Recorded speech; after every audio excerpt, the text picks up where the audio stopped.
Bismillahirrahmanirrahim. Assalamualaikum warahmatullahi wabarakatuh.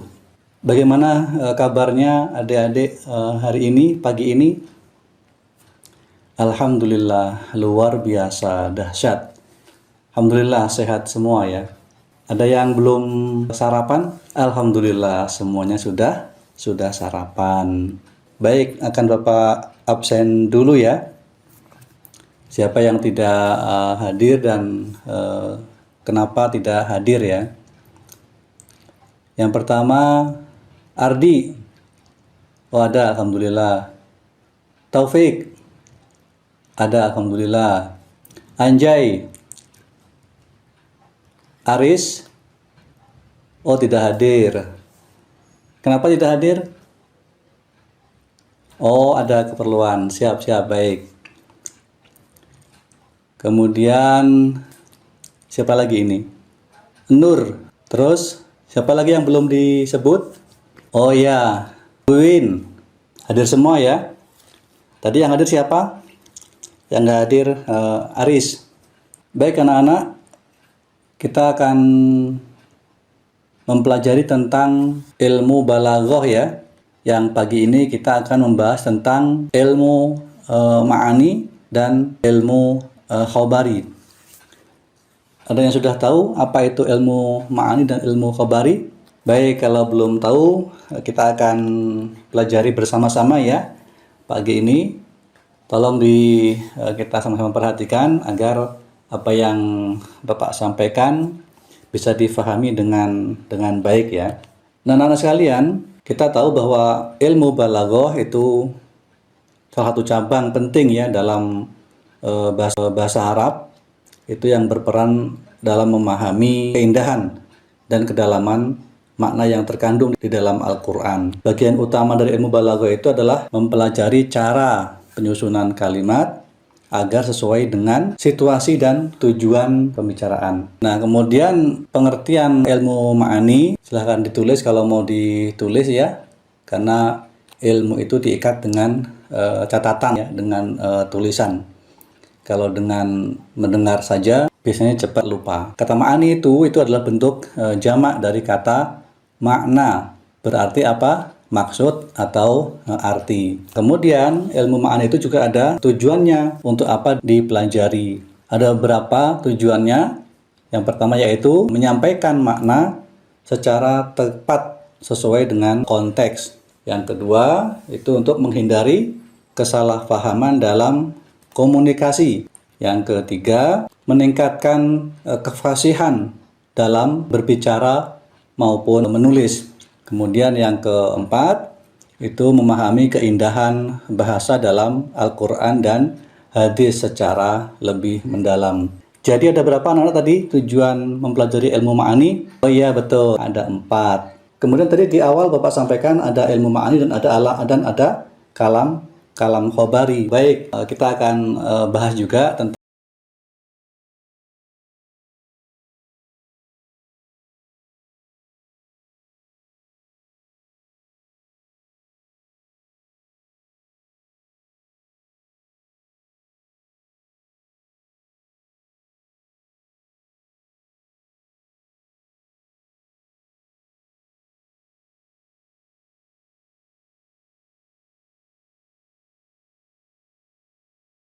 atau informasi dan kalimatnya memberitahu tentang sesuatu hal.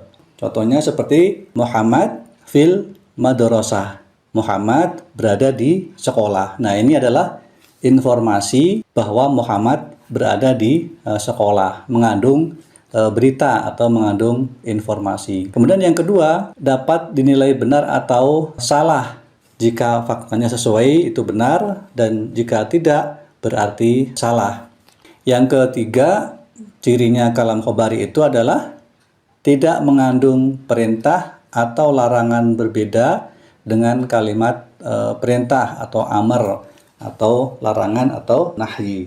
Nah, kemudian di samping ciri-ciri tadi itu juga ada contoh kalam khabari dalam Al-Quran. Dalam Al-Quran kalau kita adik-adik buka ya, itu ada di surat At-Tahrim ayat 8 tentang taubat nasuha. Ayat ini merujuk pada konsep taubat yang tulus dan sungguh-sungguh. Ada yang pernah baca atau hafal ayat ini? Bunyinya, tubu ilallahi taubatan nasuha. Wahai orang-orang yang beriman, bertaubatlah kepada Allah dengan taubat nasuha. Itu tentang kalam khobari.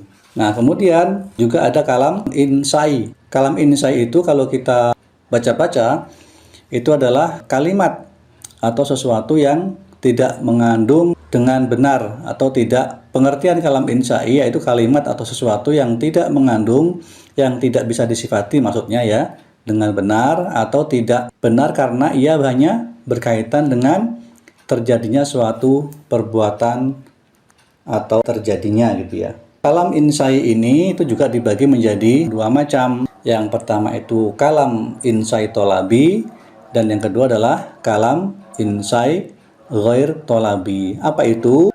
Kalam insai tolabi itu sesuatu yang mengandung permintaan yang hasilnya tidak terwujudkan secara langsung pada waktu permintaan.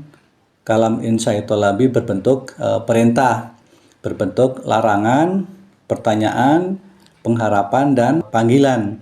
Itu kalam insai tolabi. Kemudian yang kedua, kalam insai khair tolabi, yaitu kalam yang tidak mengandung permohonan yang hasilnya tidak terwujudkan secara langsung pada waktu permohonan. Kemudian perintah dan larangan Allah Subhanahu wa taala. Yang pertama itu ada bentuk perintah atau amar dalam bahasa Arab. Kemudian yang kedua bentuk larangan atau nahyi dalam bahasa Arab ya.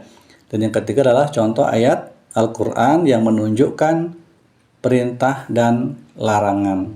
Nah, contoh perintahnya apa dalam Al-Quran? Dalam Al-Quran, adik-adik bisa buka di dalam surat Al-Baqarah ayat yang bunyinya wa aqimus shalah wa atuz zakah. Al-Baqarah ya, ayat 43. Bisa dicatat nanti, dibuka, dibaca di rumah. Dirikanlah sholat dan tunaikanlah zakat. Nah, kata aqimu dan atu adalah bentuk fi'il amar atau kata perintah. Kemudian yang contoh larangannya nanti kita bisa buka di surat Al-Isra ayat 32 yang bunyinya wala taqrabuz zina gitu ya. Dan janganlah kamu mendekati zina. Nah, di ayat itu ada kata la taqrabu. Itu adalah bentuk nahyi yang artinya adalah dalam bentuk larangan. Nah, untuk lebih jelasnya nanti kita review kembali tentang apa yang sudah Bapak barusan jelaskan ya. Nanti masing-masing bisa menyampaikan apa yang telah Bapak sampaikan tadi. Siap-siap ya untuk nanti Bapak tes tentang apa itu ilmu ma'ani, insai, dan juga kalam khobari.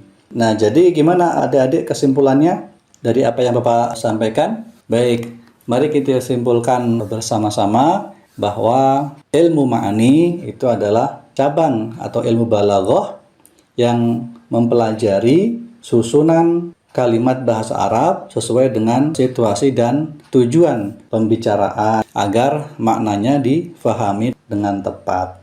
Nah, kalam dalam bahasa Arab itu terbagi menjadi dua, yaitu kalam khobari yang berarti adalah benar atau salah, dan yang kedua adalah kalam insai, yaitu kalimat yang berisi perintah, berisi larangan, pertanyaan, atau harapan. Nah, adik-adik, dalam Al-Quran, kalam insai sering digunakan untuk menyampaikan perintah atau amar dan larangan atau nahyi Allah Subhanahu wa ta'ala, sehingga mempelajari ilmu ma'ani itu mampu membantu memahami pesan Al-Quran dengan lebih baik. Demikian adik-adik materi kita untuk pagi ini tentang membahas ilmu ma'ani. Di situ disebutkan ada dua, yaitu kalam insai dan kalam khobari. Semoga apa yang kita pelajari pagi ini bisa memberikan pengetahuan baru tentang pemahaman kita kepada ilmu balaghah dalam bahasa Arab. Demikian ya adik-adik yang bisa kita pelajari untuk pagi ini. Insya Allah kita akan ketemu di pekan mendatang. Semoga bisa dipahami. Cukup sekian. Wassalamualaikum warahmatullahi wabarakatuh.